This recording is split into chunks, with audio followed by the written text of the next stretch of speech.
भगवान कह रहे हैं, मां, अगर नारी अपने पुत्र और अपने पति के लिए, उसकी उम्र की वृद्धि के लिए, रोग मुक्ति के लिए किसी को कष्ट नहीं देना, के चक्कर में अगर दूसरा दुखी हो रहा है तो वो दुख नहीं, अपने चक्कर में किसी को कष्ट नहीं होना चाहिए। मंदिर में पूजन करने गए, नारियल फोड़ के अंदर का भाग निकाल कर जो गड़ने वाली नट्टियां होती है ना, जो नारियल के ऊपर की खोल होती है, नट्टी उसको बोलते हैं, नट्टी वो रास्ते में पटकिया। अब जो दर्शन करने जा रहा है, पाँव में चुभ रही कि नहीं चुभ रही? अरे बोलो तो, चुभ रही है ना। अब लोग आपको धर्मात्मा कह सकते हैं कि ये बहुत धर्मात्मा है, बड़ी पुण्यात्मा है, पर शास्त्र आपको पुण्यात्मा नहीं कह सकता, आपको धर्मात्मा नहीं कह सकता। क्यों नहीं कह सकता? क्योंकि आपका स्वार्थ पूर्ण हो गया, और आपका स्वार्थ पूर्ण होकर आप दूसरे को कष्ट देने के लिए वो वहीं पटक कर चले गए। शिव महापुराण में आपको पहले भी कथा में कहा, आज फिर कहते हैं, जब जब शंकर के मंदिर में जाना, जब जब शिव के मंदिर में जाना, तो कहीं झाड़ू पड़ी हो तो उठाकर लगा देना, जल हो तो उससे साफ कर देना, भगवान का श्रृंगार करना, पत्ती तोड़कर उससे ही श्रृंगार कर देना, भले बेलपत्र ना मिले, शंकर का अनुमोदन करना। आज शिव महापुराण के माध्यम से कम जितने भी शंकर के मंदिर हैं, सारे शिव मंदिर में इतना कीचड़ जमा होता था, जो जाता था पानी ढोल कर आता था, लात रखकर कीचड़ कर कर आता था। आज कम से कम पूरे भारत के, पूरे विश्व के शंकर के मंदिर में शंकर की कथा सुन सुनकर लोग जागरूक होकर शिव मंदिर को साफ तो रखे हैं। पूरा शिव मंदिर आज के समय में एकदम क्लीन मिलता है। लोग जान गए कि शंकर के मंदिर में दिया लगाने का क्या फल है, शंकर को बेलपत्र चढ़ाने का क्या फल है, शंकर के मंदिर में बुआरी काटने का, झाड़ू लगाने का, पोछा लगाने का, शिव को उस मंदिर को क्लीन करने का क्या फल। समझ गए? अब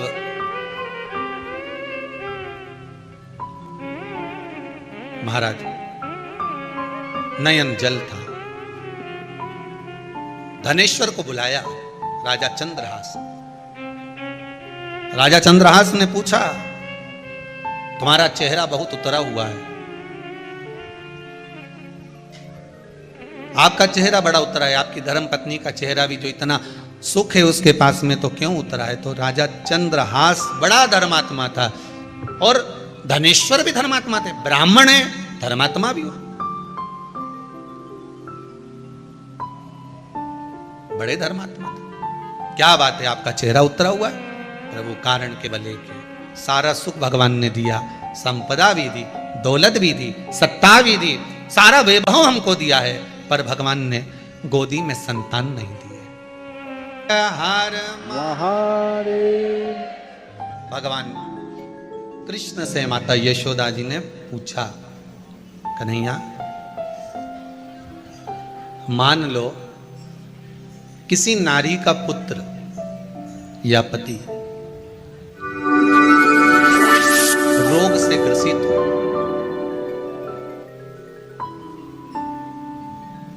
उसके पति की या पुत्र की आयु थोड़ी सी हो,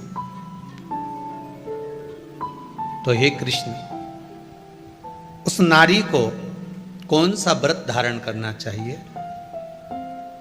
या किसकी पूजन करना चाहिए?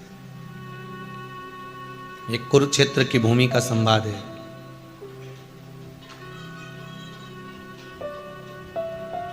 भगवान कह रहे हैं, मां,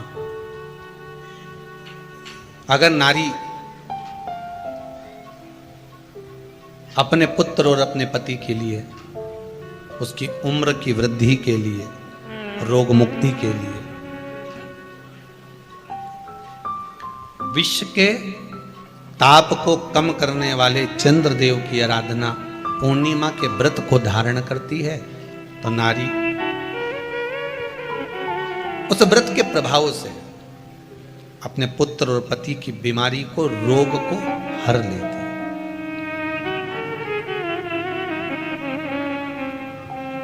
रोग का हरण कर लेती।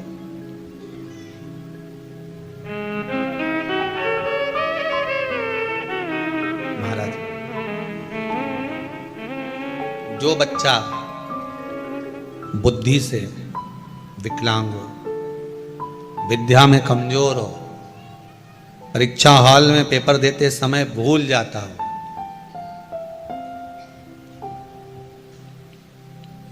विवेक काम ना करता हो, तो निवेदन है किसी भी पूर्णिमा की रात्रि को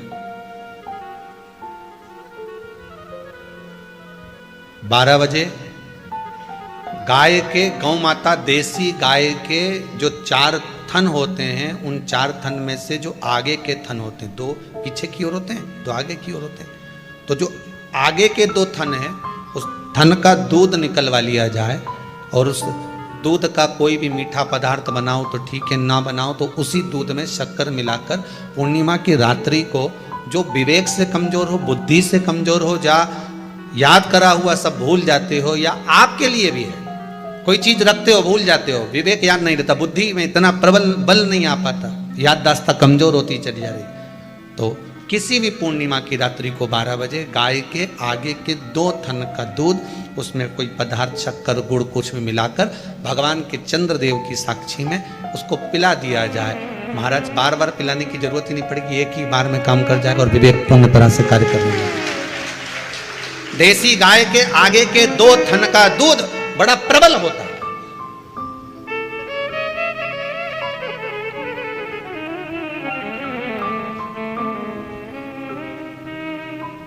पूर्णिमा की रात्रि को 12 बजे उसका प्रयोग किया जाए। आप उस दूध को निकाल लो, शाम के समय, रात्रि के समय ग्वाले से कहकर जिसके यहां पर देसी गाय हो वहां निकलवा कर उसको रखा जाए, उसका पान करा जाए। महाराज रोग बीमारी में प्रबलता, तो मां यशोदा जी जग कल्याण के लिए पूछ रही है, संपूर्ण विश्व के कल्याण के लिए।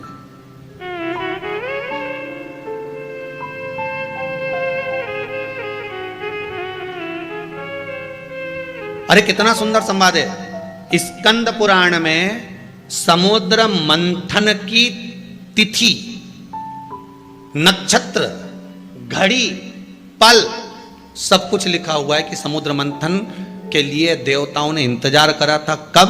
जब चंद्र का प्रभाव पूर्ण हो। जब चंद्र का प्रभाव पूर्ण होगा तब जो मंथन होगा, उस मंथन का जो सुख होगा वो जीवन को आनंद दे जाएगा।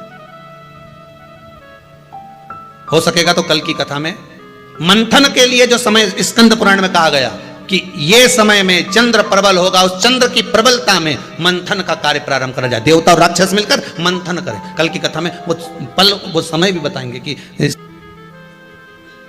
क्यों इंतजार कर रहे हैं कि चंद्र प्रबल हो तब हो।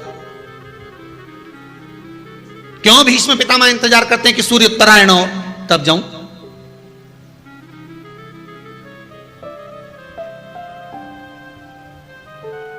जब देवता 33 कोटि देवता उस चंद्र के इंतजार में रहते हैं कि ये चंद्र प्रबल होगा, तब जाकर ये चंद्र यहां पहुंचेगा, तब जाकर हम मंथन करेंगे, तब जाकर वो अमृत मिलेगा, और उस अमृत को देवता धारण करेंगे तो वो आनंद पा जाएंगे। तो हम क्यों शरद पूर्णिमा छोड़ें? हम क्यों एक एक पूर्णिमा छोड़ें? एक एक पूर्णिमा के महत्व को जानिए। कोई पूर्णिमा साधारण नहीं है, कोई प्रदोष साधारण नहीं है, कोई शिवरात्रि साधारण नहीं है। 12 महीने शिवरात्रि पड़ती है, 12 महीने में प्रदोष पड़ते हैं,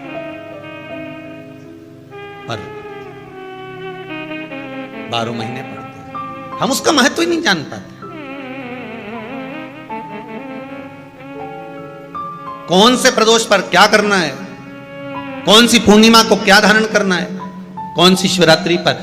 कई लोगों को तो यहां तक नहीं मालूम था कि भाई श्रावण के महीने में भी शिवरात्रि आती है। वो तो बस लोगों के कि शिवरात्रि का पूजन हुआ, तो उसका स्मरण क्यों छोड़े हम? अगर ये वेद और शास्त्र ब्राह्मणों को दिए गए हैं, ये वेद और शास्त्र विद्वत जन को दिए गए हैं, तो इसका स्मरण होना चाहिए कि हम निकालकर जनमानस तक ये चीज पहुंचाएं कि हमें इस दिन ये पूजन करना है। उसका स्मरण होना चाहिए।